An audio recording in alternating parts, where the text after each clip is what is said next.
Bonjour à tous.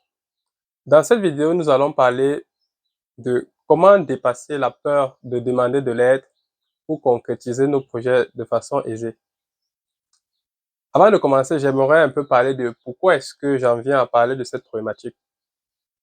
Il y a quelques années, je travaillais en tant qu'ingénieur et puis j'avais un souci, c'est que je me sentais pas à ma place, mais je ne, voilà, je ne passais pas à l'action, je ne faisais pas ce qu'il fallait. Et je me donnais toujours des raisons jusqu'à ce qu'une rupture sentimentale vienne me rappeler à la réalité selon laquelle je n'étais pas du tout heureux. Et puis, donc, ça m'a un peu réveillé, entre guillemets, et j'ai donc mis le doigt sur quelque chose que je traînais depuis et que j'ignorais, c'est le problème de procrastination. C'est un problème que j'avais toujours. Et donc, j'ai décidé d'attaquer ce problème de façon sérieuse. Et en le faisant, je me suis rendu compte qu'il y avait plusieurs ramifications. Et l'une de ces ramifications, c'était être capable de demander de l'aide lorsque j'étais face à un sujet, une difficulté que je rencontrais. Et donc, c'est ce qui nous amène à ce sujet. C'est que vous soyez un entrepreneur, que vous soyez un chef de projet, ou bien dans vos projets perso, demander de l'aide, ça, vous aurez toujours cette possibilité-là. Ça ne dépend pas de vos capacités. Mais le souci, c'est que c'est très difficile pour certains. Surtout quand on a pris l'habitude d'être autonome, quand on a pris l'habitude de s'en sortir tout seul. Donc, dans cette vidéo, on va le faire en trois parties. La première chose, ça va être d'expliquer pourquoi est-ce que demander de l'aide est aussi difficile. Deuxièmement, je vous partagerai quelques anecdotes là-dessus. Et enfin, on verra deux techniques ou trois simples qui vont permettre de se détacher temporairement de cette peur de façon à créer une fenêtre d'opportunité et passer à l'action. Donc, premier point, pourquoi est-ce qu'on a autant de mal à demander de l'aide, même quand on sait qu'on en a besoin? Par exemple, en tant que décideur, la raison, elle est toute simple. C'est que on veut donner une image de ce qu'on n'est pas quand on est face à un événement. On veut on veut protéger une partie de nous qui se sent en insécurité. On ne veut pas mettre nos insécurités en lumière. Et donc, ce manque d'alignement-là qui crée problème, qui crée un blocage. C'est pas tant le fait que on ait des incomplétudes, c'est le fait qu'on ne veuille pas les accepter, c'est le fait qu'on veuille les masquer qui cause problème. Ça crée une dissonance et c'est ça qui fait le blocage. Et ça, c'est vrai pour toutes les situations que vous allez rencontrer. Que ce soit pour organiser une réunion, que ce soit en tant que nouvel arrivant dans une entreprise, que ce soit pour demander l'historique d'un problème. Moi, par exemple, ça m'est déjà arrivé plusieurs fois. J'arrive dans une nouvelle entreprise, j'ai 2 semaines de transfert d'informations, je suis dans une réunion, on m'explique un sujet. Mais au lieu de dire que je ne comprends pas tout, de façon à ce qu'on m'explique encore plus pour avoir les billes et être capable de faire ce qu'on me demande, je vais dire, OK, je comprends tout. Alors que j'ai pas tout compris, en fait. J'ai pas peur, j'ai pas envie de demander de l'aide. Autre exemple, on me demande d'effectuer une tâche sur Excel de façon routinière. Je ne suis pas à l'aise avec Excel. Je ne suis pas à l'aise avec les macros. Pourtant, il y a quelqu'un autour de moi qui sait le faire. Je pourrais le faire, mais je le fais pas. Je me dis que je vais monter en compétence là-dessus, que je vais me documenter sur YouTube. Le problème, c'est que ça demande du temps de se documenter soi-même. Et l'entreprise, elle en a pas. Donc, une fois de plus, ça cause problème. Autre facteur, je suis un responsable d'équipe. J'ai sous moi peut-être une dizaine de personnes. On est sur un projet. Le projet, ça fait longtemps qu'il dure des mois. On est en retard. Et je me rends compte que sur cette problématique-là, il y a un autre département qui est plus à même d'apporter des solutions plus profondes. En tout cas, au moins une autre perspective. Et au lieu de soutenir, de demander l'aide ou bien une réunion tripartite avec ce département, je préfère rester braqué sur le fait de travailler d'abord en interne de façon à ce que je semble professionnel. Et là, le gain, l'impact, il est énorme. Non seulement je perds du temps en tant que décideur, mais je perds du temps pour mon équipe parce que ça va être autant de semaines orientées dans la mauvaise direction, alors qu'en une réunion avec un autre département, je pouvais avoir un déclic et puis tout le monde serait redirigé vers la bonne direction. Donc, si je vous donne ces exemples-là, c'est pour dire que demander de l'aide, ça a un impact important, ça a un impact immense. Non seulement ça nous fait perdre du temps, ça nous fait perdre de la productivité, mais plus que ça, sur le long terme, ça nous fait perdre estime de nous-mêmes. Chaque fois qu'on agit et qu'on n'est pas capable d'assumer qui on est intérieurement, ça nous détruit à petit feu. On peut peut-être tromper les autres, mais on ne peut pas se tromper soi-même. Et c'est dû à un problème de vulnérabilité. La société nous encourage pas à être vulnérable. Depuis tout petit, on veut être fort. Même quand on a tort, on veut être fort. Dans une dispute, on veut ressortir avec celui qui a raison.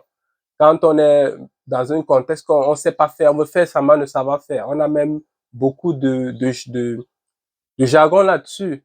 Fake it until you make it. Donc, pour dire que il y a tout un écosystème qui nous encourage à cacher nos faiblesses. Et c'est ça le problème. C'est ça le problème, être vulnérable. Donc, maintenant donc qu'on a vu pourquoi est-ce que demander de l'aide est si difficile, je vais vous partager 3 techniques très simples qu'on peut appliquer tout de suite. Technique numéro 1, se focaliser sur le bien commun qu'on apporte aux autres. Quelle que soit l'action que vous faites, il y a une intention à la base. Et cette intention va prédéterminer le niveau de peur que vous allez ressentir.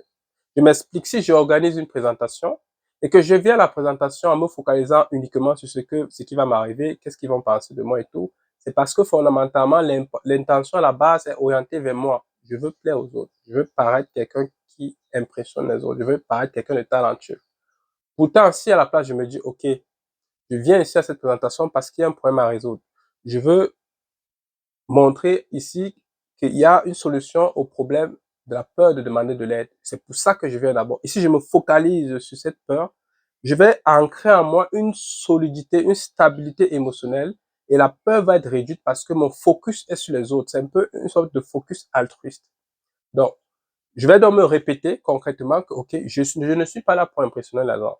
Je suis là pour aider les gens à résoudre leur peur de demander de l'aide afin de concrétiser leur projet. Je suis là pour aider les gens à résoudre leur peur de demander de l'aide pour concrétiser leur projet. Je vais me répéter cette affirmation autant de fois que nécessaire, une vingtaine de fois, une trentaine de fois. Ça peut me prendre 10 à 15 minutes. Mais à un moment donné, je vais sentir en fait cet allumement, une forme de paix qui m'habite et qui va faire que je pourrais passer à l'action. Je pourrais envoyer cet email pour demander de l'aide. Je pourrais envoyer ce message WhatsApp pour demander de l'aide. Je pourrais passer ce coup de fil pour demander de l'aide. Je pourrais envoyer cet email. Peu importe la façon dont ça va se passer, j'aurai une fenêtre d'opportunité pour concrétiser ma demande d'aide. Ça, c'était la première technique. Deuxième technique, accepter que le pire des cas puisse se produire. Quand on a peur de quelque chose, entre guillemets, de demande de l'aide, c'est parce qu'on protège une image de nous-mêmes. Peut-être on a peur de passer pour quelqu'un d'incompétent, on a peur de passer pour quelqu'un de charlatan, on a peur de passer pour quelqu'un d'amateur, peu importe les raisons. Dans ce cas, je vais me répéter, j'accepte de passer pour quelqu'un d'amateur, j'accepte qu'il va penser que je suis un charlatan, j'accepte qu'il va penser que je suis un incompétent, j'accepte qu'il va penser que c'est pas normal qu'à ce niveau, je n'ai pas encore appris ça, j'accepte qu'il va pas penser que je ne suis pas intelligent, j'accepte qu'il va, peu importe. Les raisons sont immenses. Les raisons pour lesquelles on ne demande pas de l'aide ou on n'ose même pas poser une simple question en réunion sont immenses. Donc, je vais me répéter que j'accepte que le pire des cas puisse se produire une vingtaine, une trentaine, une cinquantaine de fois si nécessaire. Ça peut me prendre une dizaine, une quinzaine de minutes. Et ce qui va se passer, c'est que ça va me détacher de cette peur. C'est un peu comme quand vous parlez de vos problèmes à quelqu'un, ça vous soulage. Et c'est parce que le simple fait de parler, ça extériorise ce qui était en vous. Donc, c'est le même principe. Quand une peur est à l'intérieur de vous, elle vous affecte plus que lorsqu'elle est à l'extérieur. Donc, le but ici, c'est d'extérioriser la peur qu'on a qui est liée au fait qu'on protège notre image. Donc, deuxième technique, expliciter qu'on accepte que le pire des cas puisse se produire. Et la dernière technique, c'est celle que j'aime le plus parce qu'elle est très rapide, c'est je me répète tout simplement que j'accepte d'exposer mes insécurités. Parce que, comme je vous ai dit en introduction, c'est ça la base qui est cette dissonance-là, c'est ce côté de vouloir montrer que c'est pas le fait d'avoir des insécurités qui est problématique, c'est le fait de vouloir les cacher. Donc, je vais me répéter que j'accepte de les exposer, j'accepte d'exposer mes insécurités. J'accepte d'exposer mes insécurités, j'accepte d'exposer mes insécurités, j'accepte d'exposer mes insécurités. Je vais me répéter ça une cinquantaine de fois peut-être. Et à partir peut-être de la trentaine de fois, je vais voir cette peur qui me laisse petit à petit et ça va me laisser une fenêtre d'opportunité pour poser l'action. Donc, pour récapituler, demander de l'aide, c'est à la portée de tous, mais de façon paradoxale, peu de personnes savent le faire, d'autant plus que notre environnement, notre société ne nous encourage pas à le faire à cause de la vulnérabilité. que ça demande. Et en fait, quand on est face à ça, ben, ça peut avoir beaucoup d'impact, que ce soit sur la productivité de notre entreprise, la productivité de nos projets, notre bien-être, notre estime de nous, etc. Et pour s'en détacher temporairement, on peut avoir 3 techniques. Un, se focus sur le bien commun, l'intention principale pour laquelle on est là. Et 2, accepter que le pire des cas puisse se produire. Et 3, accepter d'exposer nos insécurités. J'espère que cette vidéo vous a aidé et à la prochaine.